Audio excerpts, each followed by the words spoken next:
dugo očekivani intervju Carlsona sa Putinom. Rusija i Ukrajina će se pre ili kasnije dogovoriti. Američki voditelj Tucker Carlson objavio je na svom sajtu dugo očekivani intervju sa predsjednikom Rusije Vladimirom Putinom, a ovo je prvi intervju ruskog predsjednika za zapadne medije od početka invazije na Ukrajinu u februaru 2022. godine. Putin je naveo da će se Rusija i Ukrajina pre ili kasnije dogovoriti. Govoreći preko prevodioca, intervju je počeo tako što je Putin na Carlsonovo pitanje o ukrajinskom ratu odgovorio: da li imamo talk show ili ozbiljan intervju? On je zatim Carlsonu ponudio istorijsku pozadinu sukoba u regionu, pre nego što je izneo odbranu vojne akcije Rusije. Putin je rekao da želi da se situacija u Ukrajini reši putem pregovora. Prema njegovim rečima, Ukrajinci se i dalje osjećaju kao Rusi, a to što se dešava je element građanskog rata. Zapad misli da su borbena dejstva u Ukrajini zauvek odvojila jedan deo ruskog naroda od drugog, ali će do ponovnog ujedinjenja doći, poručio je Putin. Morali smo da stanemo u odbranu Srbije.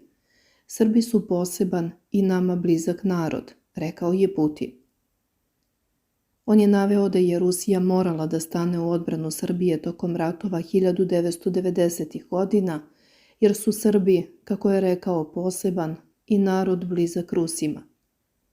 Čim su počela dešavanja u Jugoslaviji, Boris Jelcin digao je glas u znak podrške Srbima. Nismo mogli da nestanemo u odbranu Srba, jer su Srbi poseban i nama blizak narod sa pravoslavnom kulturom. To je narod koji je patio generacijama, rekao je Putin. On je dodao da su Sjedinjene Američke Države 1999. godine bombardovanjem Savezne Republike Jugoslavije prekršile međunarodno pravo. Time su Sjedinjene Američke Države otvorile Pandorinu kutiju.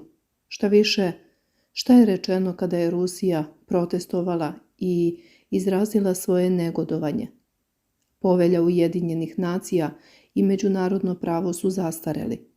Sada se svi pozivaju na međunarodno pravo, ali su tada počeli da govore da je sve zastarelo, rekao je Putin. Zelenski je trebalo da Ukrajinu povede ka miru. Putin kaže da je ukrajinski predsjednik Volodimir Zelenski nakon pobjede na izborima za predsjednika 2019. godine trebalo da Ukrajinu povede ka miru, ali da je onda promenio odluku. Po mom mišljenju, on je pomislio kako ne treba da se sukobljava sa neonacistima i nacionalistima u Ukrajini, jer oni su agresivni i veoma aktivni. A Zapad, koji predvodi Sjedinjene Američke Države, podržava one koji antagonizuju Rusiju, a to donosi sigurnost, rekao je Putin u intervju američkom novinaru Tuckeru Carlsonu, dodajući da je Zelenski zauzeo poziciju moći, uprkos obećanju narodu da će zaustaviti rat u Ukrajini. Putin je također rekao da se otac ukrajinskog predsjednika borio u Drugom svjetskom ratu protiv nacista i fašista. Jednom sam mu i rekao: Volodja, šta to radiš? Tvoj otac je bio vojnik na frontu u Drugom svjetskom ratu. Zašto podržavaš neonaciste danas u Ukrajini, a tvoj otac se borio protiv fašizma, rekao je ruski predsjednik. Inače, Putin je posljednji intervju za zapadne medije dao američkoj televiziji CNBC u oktobru 2021. godine na međunarodnom forumu Ruska energetska sednica u Moskvi. Carlson je u najavi za ovaj intervju, koji je naišao na kritike zapadnih medija i pre nego što je objavljen, rekao da ga je Bela kuća već 2 puta sprečila da razgovara sa Putinom. On je dodao da je uradio intervju sa predsjednikom Rusije zato što je to posao novinara. Mi se bavimo novinarstvom. Naša dužnost je da informišemo ljude. rekao je Carlson na video snimku objavljenom na društvenim mrežama.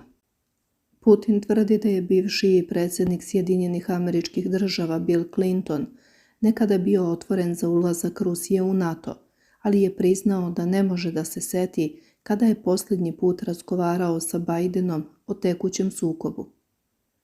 Putin se u dugo očekivanom intervjuu sa američkim novinarom prisjetio kada je Billa Clintona upitao da li bi Rusija ušla u NATO, čak i kada bi tražili da uđu u alijansu, na što je tadašnji predsjednik Sjedinjenih Američkih Država naveo da je to interesantno pitanje i da misli da bi se to zapravo desilo.